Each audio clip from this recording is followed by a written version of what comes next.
Dewan Perwakilan Rakyat berencana merevisi Undang-Undang Penyiaran Nomor 32 Tahun 2002. Namun, draft revisi tersebut menuai polemik. Pasalnya dalam RUU inisiatif DPR tersebut memuat larangan terhadap penayangan produk jurnalisme investigatif. Selain itu muncul juga pasal yang dinilai bertentangan dengan Undang-Undang Pers. Namun Wakil Ketua DPR, Sufmi Dasko Ahmad menyebut jurnalistik investigasi tak dilarang. Menurut Dasko, yang coba diatur dalam RUU penyiaran adalah meminimalisasi dampak dari jurnalistik investigasi. Dasko bilang DPR akan berkonsultasi dengan sejumlah pihak untuk menyempurnakan RUU penyiaran. Ya seharusnya nggak dilarang, tapi impact-nya gimana caranya kita pikirin supaya kemudian jangan sampai, kan itu kan kadang-kadang nggak semua kan, ada juga yang sebenarnya hasil investigasinya benar, tapi juga kemudian juga ada yang kemarin kita lihat juga investigasinya separuh benar kan gitu aja. Nah ini kita akan bikin aturannya supaya sama-sama jalan dengan baik. Pasal kontroversial di revisi Undang-Undang Penyiaran antara lain Pasal 50B ayat 2 huruf C, standar isi siaran memuat larangan mengenai penayangan eksklusif jurnalistik investigasi. Lalu ada pula pasal 42 bahwa penyelesaian sengketa terkait dengan kegiatan jurnalistik penyiaran dilakukan Komisi Penyiaran Indonesia. Poin dalam revisi Undang-Undang Penyiaran itu tumpang tindih dan bertentangan dengan Undang-Undang Nomor 40 Tahun 1999 tentang pers. Dewan Pers tegas menolak revisi Undang-Undang atau RUU penyiaran yang dinilai bisa mengancam kemerdekaan pers di Indonesia. Dewan Pers menegaskan pers diperlukan dalam rangka pemenuhan hak konstitusional warga negara untuk berbicara, baik lisan maupun tulisan. Dalam konteks proses penyusunan peraturan perundang-undangan, politik hukum penyusunan peraturan perundang-undangan ini sudah melenceng dari nafas filosofi kenapa pers itu diperlukan di negeri ini. Melalui undang-undang penyiaran ini mencoba merubah saluran informasi ya, yang sekarang kita tahu semua ada multi platform. Melalui saluran informasi ini lalu produk-produk siar investigatif akan dilarang. Penyelesaian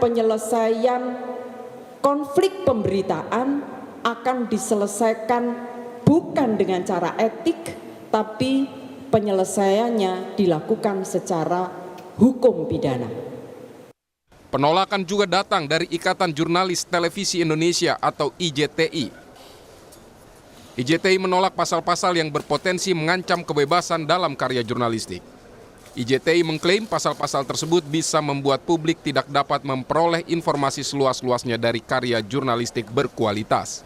Semangatnya adalah regulasi yang akan dibuat ini, revisi ini adalah tidak akan sampai memberangus kebebasan pers. Tapi secara kasat, kalimat yang dalam pasal-pasal tersebut itu sudah sangat punya potensi besar untuk memberangus kemerdekaan pers. Antara lain soal apa? Soal kemudian berita-berita yang sifatnya eksklusif, investigasi itu bisa ditayangkan lagi. Padahal investigasi itu dasar daripada fondasi besar dari kita bekerja.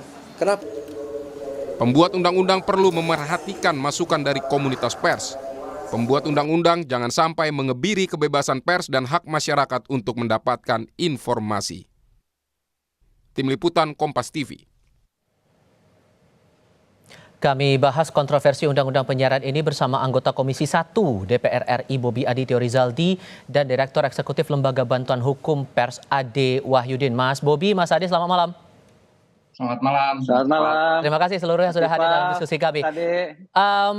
Mas Bobi, sebetulnya hal apa yang membuat gusar DPR sehingga terpikir dalam revisi Undang-Undang Penyiaran itu, oke, kita akan atur soal larangan produk investigasi jurnalistik itu? Ya, terima kasih Mas Tifal.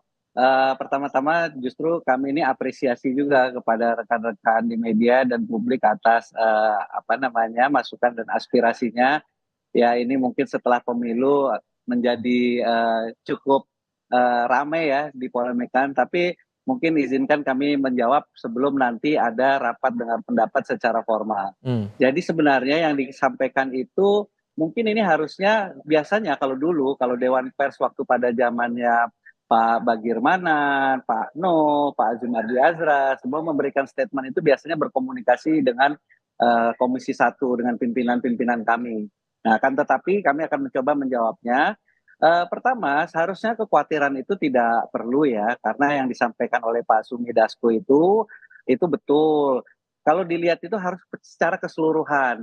Jadi sebenarnya tayangan jurnalistik investigasi itu sudah diatur sebelumnya di P3SPS. P3SPS itu memuat secara rinci termasuk juga mengadopsi kode etik jurnalistik. Nah, yang dilarang kalau dilihat secara utuh adalah tayangan jurnalistik investigasi eksklusif. Nah, kenapa dasarnya ada kata-kata tersebut? Karena kan ada beberapa muatan yang sudah disanksi KPI setelah berdiskusi dengan Dewan Pers, jurnalistik investigasi eksklusif itu baik itu kriminal atau mistis.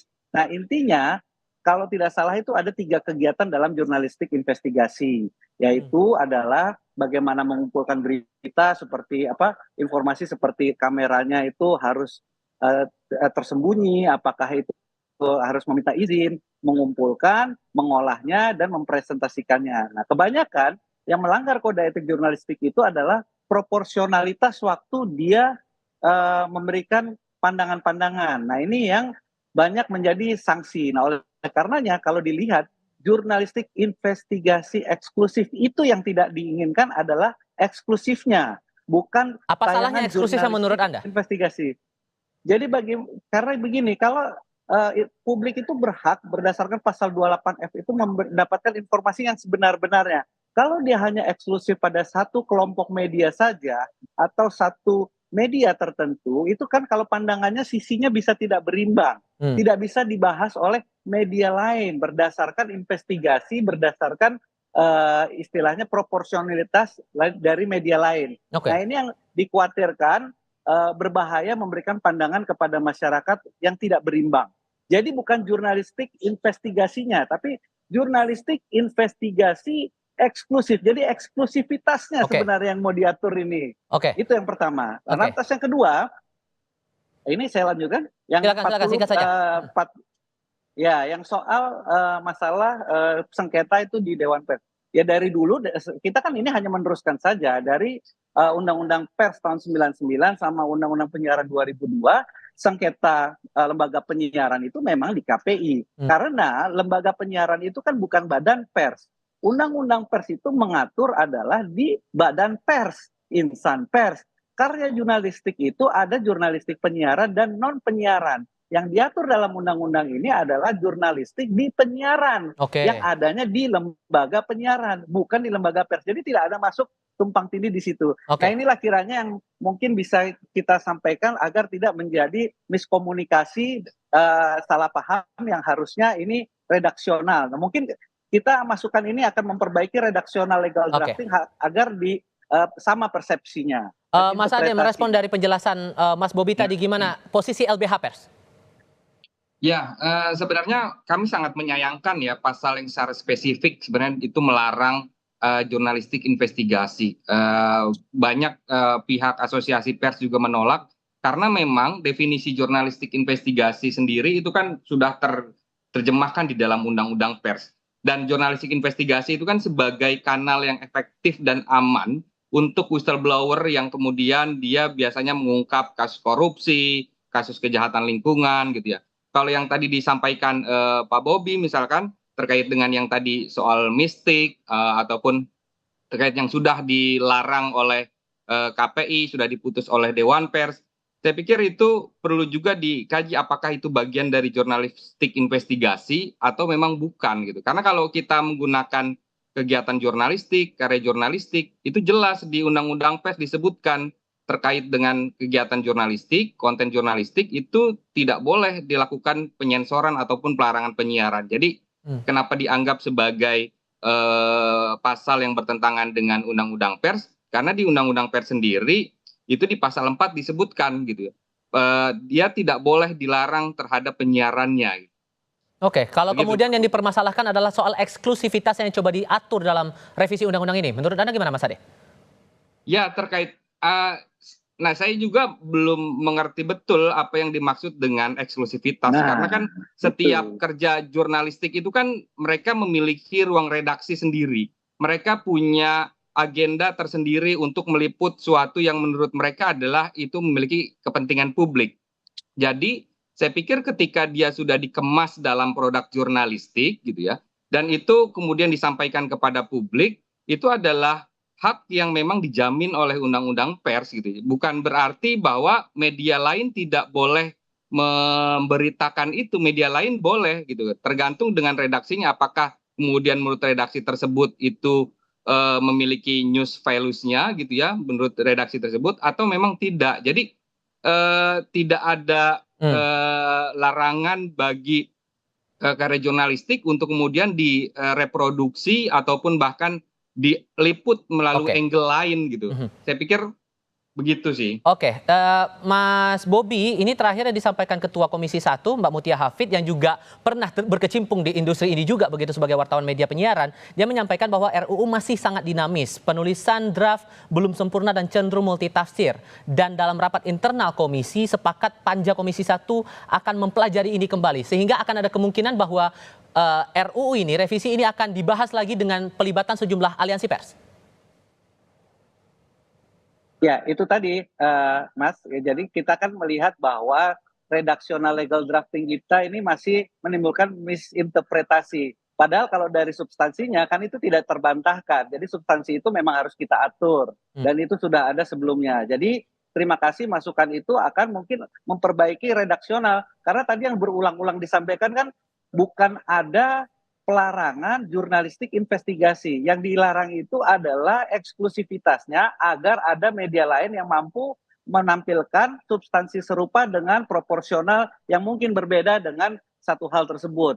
Nah itu yang jadi eksklusivitasnya. Jadi jangan separuh-paruh. Nah ini mungkin nanti perlu pendalaman secara redaksional sehingga semuanya mendapatkan interpretasi yang sama. Dan soal hak eksklusivitas itu kan sebetulnya itu kebijakan redaksi masing-masing, Mas. Kalau dipukul rata dan diatur dalam undang-undang, ujung-ujungnya jatuh sanksi, apakah tepat menurut Anda?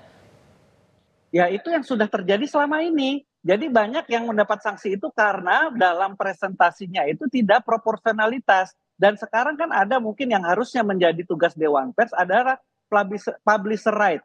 Jadi jangan sampai sudah ada yang merasa ditayangkan satu, ini adalah hak eksklusif kita. Tidak bisa dibahas oleh media lain dengan proporsionalitas yang berbeda atau yang lebih berimbang.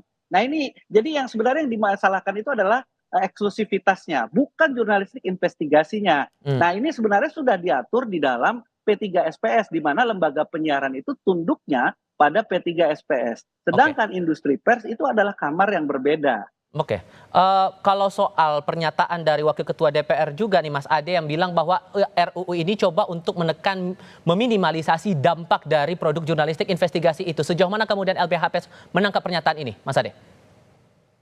Ya, kenapa kami anggap sebagai pasal yang cukup menekan kebebasan pers? Karena tadi yang istilah yang digunakan di dalam pasal itu adalah jurnalistik gitu ya, jurnalistik investigasi. Kami berpatokan bahwa definisi jurnalis investigasi itu balik lagi kepada undang-undang pers yang dia sudah dijamin oleh hukum. Sehingga ketika dia masuk ke dalam sebuah larangan, dia menjadi hal yang memang tidak boleh dilakukan oleh perusahaan pers yang salah satunya adalah teman-teman di industri penyiaran gitu. Dan satu lagi sebenarnya ketika memang yang dipermasalahkan adalah kekeliruan ataupun kesalahan kode etik, itu ada mekanismenya. Ada hak jawab, hak koreksi, atau bahkan ralat kalau di penyiaran. Oke, ini yang harus diluruskan tampaknya kan, dan dijanjikan bakal ada upaya untuk berkomunikasi dengan aliansi pers juga untuk menjelaskan soal duduk perkara dari revisi Undang-Undang Penyiaran ini. Mas Bobi, terima kasih. Mas Ade juga terima kasih sudah hadir dalam diskusi kami kali ini. Selamat malam semuanya.